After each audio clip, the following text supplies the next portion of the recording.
Hey everyone, we are working to hit 1,000 subscribers and I need your help to get there. If you enjoy the content, please hit that subscribe button right now. One tweet, 12 words. And just like that, one of the most athletic cornerback prospects the Chicago Bears have drafted in years is gone before he ever played a single regular season snap. Welcome to Favs. I'm your host, Fave.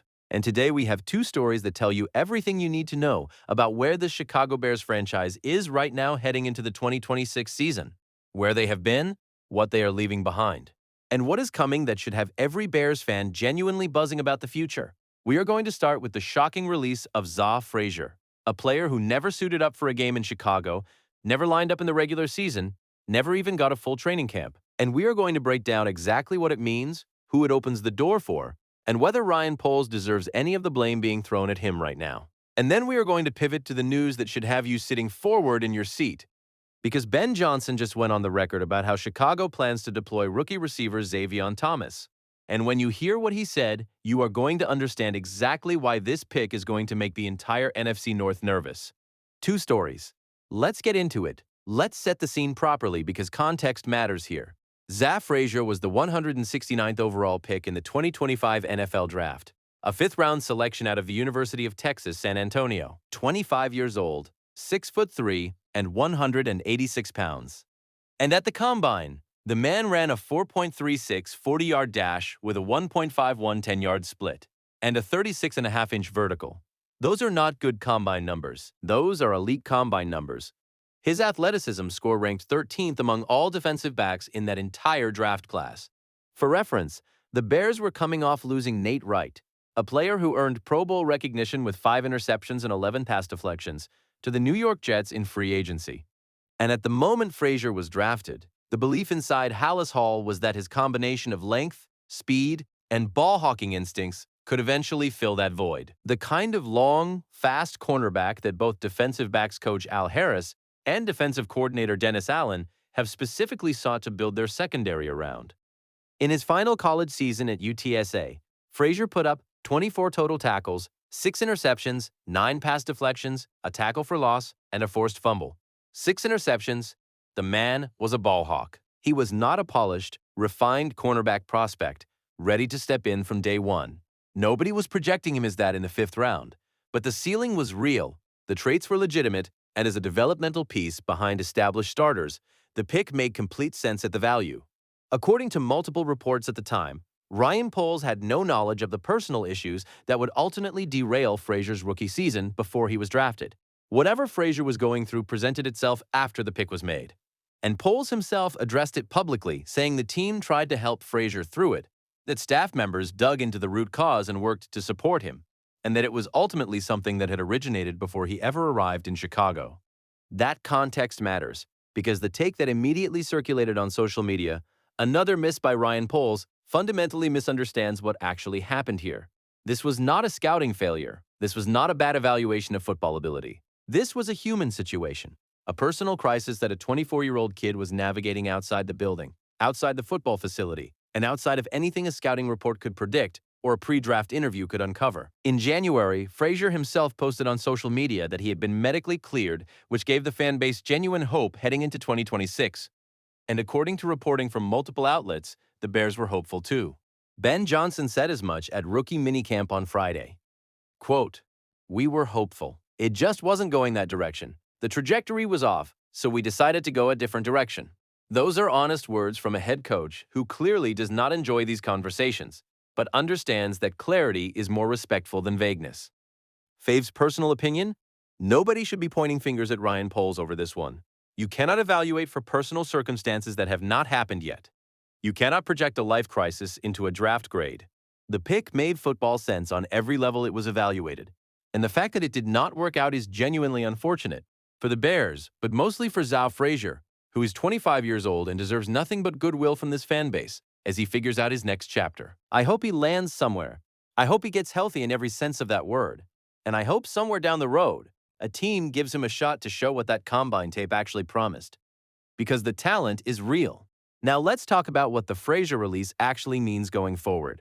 Because this is not a story that ends with loss. It opens something up. The first and most obvious point is the roster spot.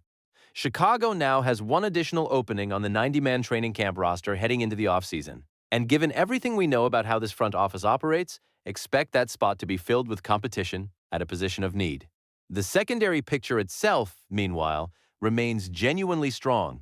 Jaylon Johnson and Kyler Gordon are hard locks as the top two corners when healthy. Tyreek Stevenson enters the year as the current favorite for the starting outside corner spot opposite Johnson, though his contract situation, 1 year remaining on his rookie deal, means this is a genuine prove-it year for him in Chicago. And then you have the newcomers, safety Kobe Bryant, safety Dylan Thieneman, fresh out of rookie minicamp, and veteran Cam Lewis, all added dimension and athleticism to a secondary that led the entire NFL in takeaways last season. But the player whose door opens the widest with Frazier gone is Terrell Smith.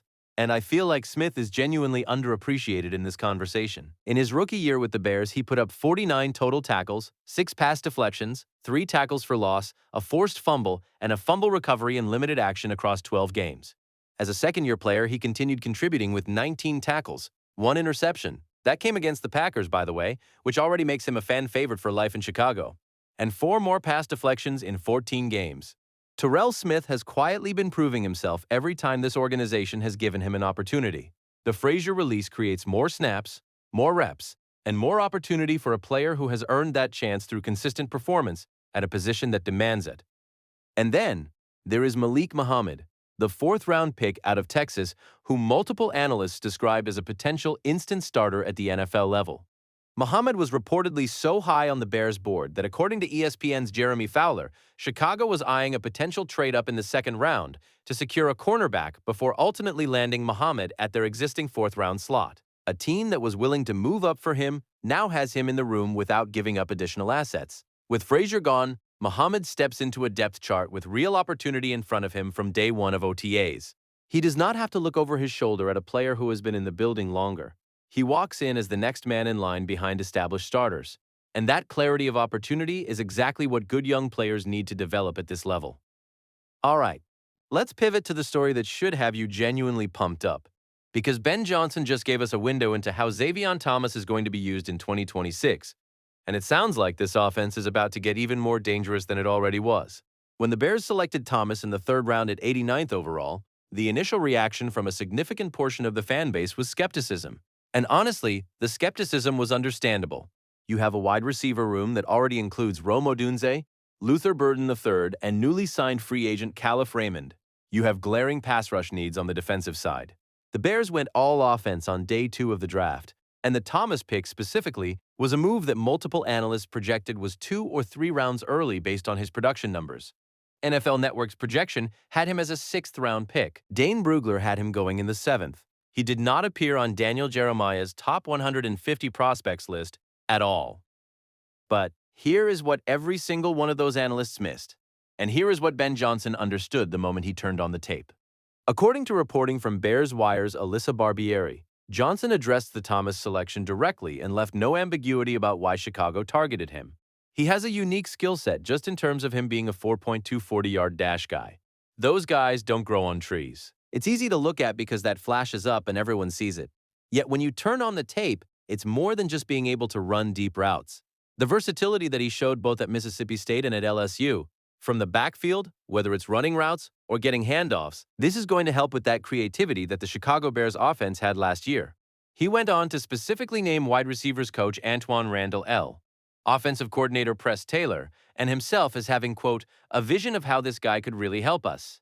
When a head coach, offensive coordinator, and position coach are all aligned on a specific player's role before he has taken a single professional snap.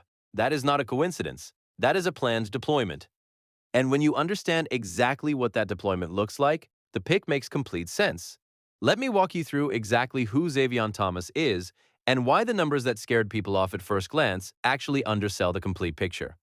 Thomas split his college career between Mississippi State and LSU, 2 years at each program. He measured in at a 9 1/4-inch hand diameter, 30 1/2-inch arm span, and again that 4.28 40-yard dash at the combine, with a 1.52 10-yard split and a 38 1/2-inch vertical. His next-gen athleticism score was 83 ninth best among all wide receivers at the entire combine. This is not raw speed that only shows up in a straight line. This is athletic ability that translates to direction changes. to open field contact avoidance, to the kind of versatility that Ben Johnson wants to weaponize on every level of the field. His receiving numbers at LSU in 2025 were modest but functional: 41 receptions for 488 yards in 13 games, 11.9 yards per catch, and 4 receiving touchdowns. His rushing numbers were the real conversation starter: 19 carries for 99 yards, averaging 5.2 yards per carry, plus a rushing touchdown. As a receiver who can also take direct snaps and function as a running back in certain packages, Thomas creates a schematic problem for defenses that is genuinely different from what Rome Odunze or Luther Burden present. And the comparison that multiple analysts have reached for when trying to explain the vision is telling. Multiple reports have drawn the parallel to what Johnson saw in Jameson Williams when he was the offensive coordinator in Detroit. Williams was a player whose raw speed and versatility allowed Johnson to create explosive, hard-to-defend packages that gave quarterbacks easy decisions and put defenses in conflict. Thomas presents a very similar profile at a very similar stage of development. But here is the detail that I think is genuinely the most exciting part of this entire evaluation. In 2024, when teams were still kicking the ball to Zavion Thomas, he had 24 kick returns for 633 yards, leading the entire Southeastern Conference with 26.4 yards per return and scoring a return touchdown. 26.4 yards per return in the SEC. And then in 2025, teams stopped kicking it to him. He had 1 kick return the entire season. 1. Because opposing special teams coordinators made the collective organizational decision that Zavion Thomas was simply too dangerous to test an open space with a football in his hands. That is a level of fear that very few college players generate. And now, that player is on the Chicago Bears roster, heading into a year where Ben Johnson is going to personally design packages around exactly that threat. Fave's personal opinion? The people comparing this to Velus Jones Jr.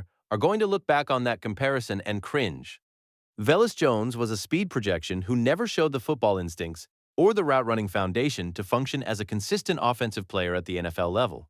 Zavion Thomas has already demonstrated the ability to beat defenders in space, to take handoffs and create to return kicks at an elite level, and to function in multiple spots on the field within an advanced college system at one of the most competitive programs in the country.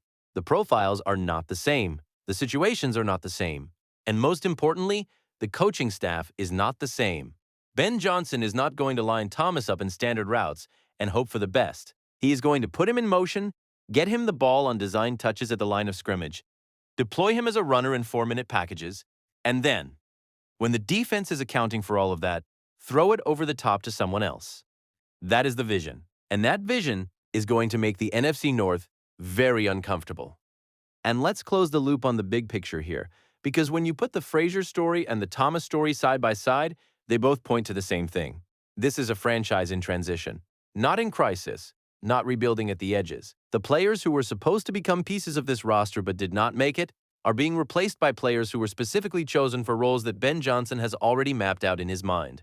The Frazier release is not just a disappointing roster move. It is a signal that Ben Johnson and Ryan Poles will not carry a player on a roster out of sentiment, out of past draft investment, or out of hope that a situation will resolve itself on a timeline that does not serve the organization. When the trajectory was off, they moved on clearly and quickly. That is how good organizations behave. They respect the player, they wish him well, and they make room for the next competitor. Malik Muhammad gets a cleaner path. Terrell Smith gets more opportunity. The roster spot opens for someone who can contribute right now. And on the other side of the transaction, Zavion Thomas steps into a building where the head coach, the offensive coordinator, and the wide receivers coach all have a specific detailed plan for how to make him a weapon. He does not have to guess his role. He does not have to prove he belongs on a scheme level. Ben Johnson has already done the work. Thomas just has to show up and run the plays. The 2026 Chicago Bears offense is going to be faster, more diverse, and harder to game plan against than it was last year.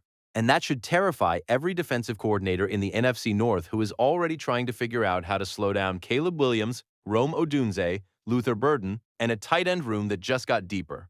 Now you add a 4.28 40 receiver who can take handoffs, run routes from anywhere on the field, and take a kick return to the house anytime a special teams coordinator makes the mistake of kicking it in his direction. The chessboard just got more complicated. And Ben Johnson is the one moving all the pieces. Bear down. This is Fabs. That is the show today. Fabs family, if you made it all the way to the end of this one, you already know what to do. Smash that like button right now. because it genuinely helps this channel grow and get these stories in front of more Bears fans who need to be in this conversation. Then drop it in the comments. Are you buying the Ben Johnson vision for Zavion Thomas? Or is the Velus-Jones comparison still living rent-free in your head? And should the Bears be worried about their cornerback depth with Frazier gone? Or do you trust the room they have built? All takes welcome down there. I want to hear every single one. And if you have not subscribed yet, do it right now, hit the notification bell, and never miss a video. I am Fave. This is Favs. No filter, no fluff. Just the Bears news you actually need. Bear down, Chicago. See you in the next one.